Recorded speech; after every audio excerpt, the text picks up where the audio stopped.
Muli pinatunayan ang pagiging world-class ng GMA Public Affairs sa panibagong karangalan na nakamit ng The Atom Arroyo Special sa Association for International Broadcasting Awards sa London, England. Itinanghal naman na Presenter of the Year si veteran journalist at 24 oras anchor Vicky Morales. May unang balita si Salima Refran. Mula sa paghahatid ng pinakasariwang balita mula sa Vatican, nang pumanaw si Pope Francis. At hindi lang dito sa Vatican. At sa pagpili ng bagong Santo Papa.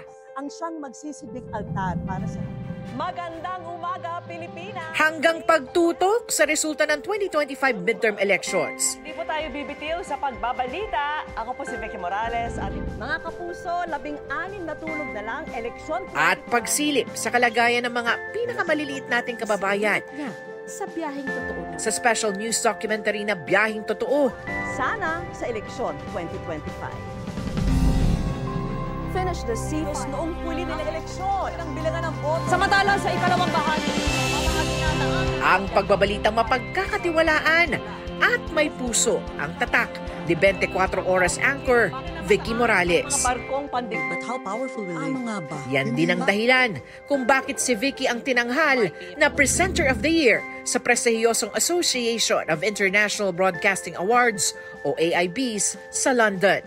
Ang parangal na ito tumapat sa ika-35 taon ni Vicky sa industriya. From the bottom of my heart, a huge thank you to our generous colleagues at AIB for such a great honor.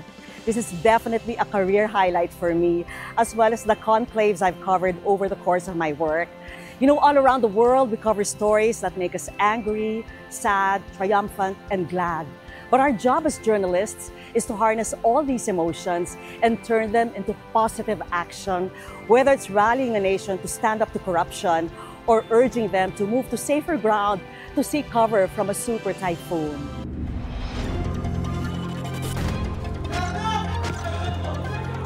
Pinarangalan din ang The Atom Arroyo Specials, Pugula, ng GMA Public Affairs bilang Best Documentary Award sa kategoryang Domestic Affairs.